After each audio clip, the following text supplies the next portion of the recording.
الله الراد وين ومني تروح كان بيك دونتها أنا لها ودد يستاجو لها ودد بالباور مرة سيارة يستاجو كعبه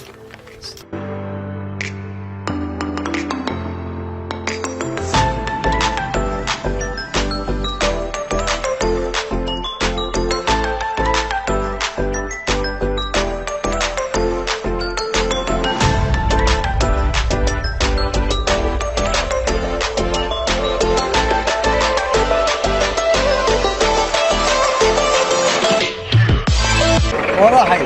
من ولا بطل هذا أنا بيا ورا بيا مو ها في حاجه يعني أنا بجلينا ولا مش أنا بسوي بيا بينا ما انا اسلحه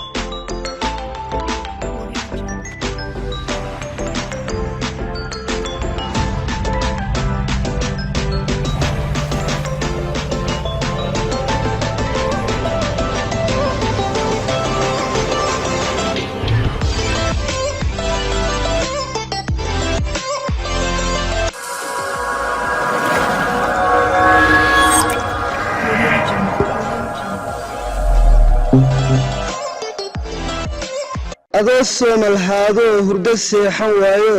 ku saameeyay oonkii saqda dhexe baraaruga sagal kuu darooriyo mayay daay salaad hore dhulka simay xareedii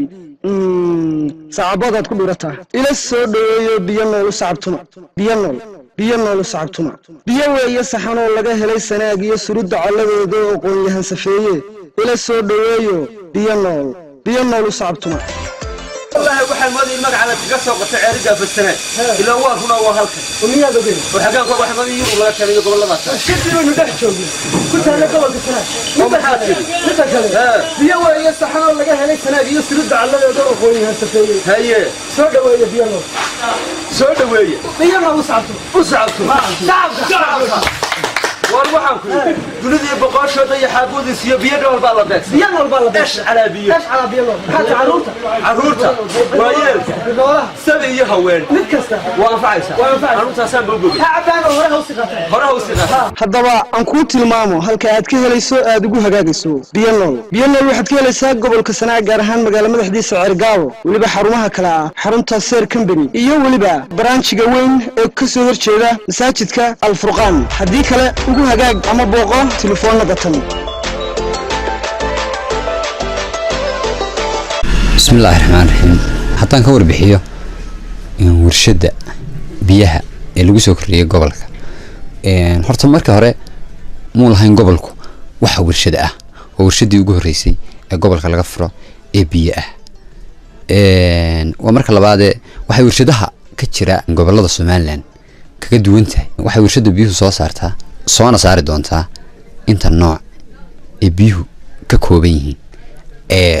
noocyada loo yaqaano litirka 750 milli 350 milli 1.5 litirka noocyadaasi oo ah noocyada caagadaha ee inta badan laga isticmaalo suuqyada iyo ay isticmaalaan dadku laakiin waxay shirkadu kaga duwan tahay shirkadaha kale oo iyadu soo kordhisay program ah in la siiyo dad aan iyagu marka hore nasiib u heli jirin inay gaaraan intooda badan biyo safaysan kuwaasi oo ah hooyada guriga joogta ayeeyada guriga joogta ilmaha yar sibiga ah guriga jooga iyo aabaha guriga jooga iyo awowga guriga jooga bulshada guriga ku nool oo la gaarsiiyo biyo 20 litir oo safaysan oo loo geeyo subax walba oo kuwaas oo la gaarsiinayo xaafad kasta goob kasta iyo xafiis kasta waa barnaamijka shirkad biyo nool ay ku shaqeyn doonto iminkana ay ku shaqeyso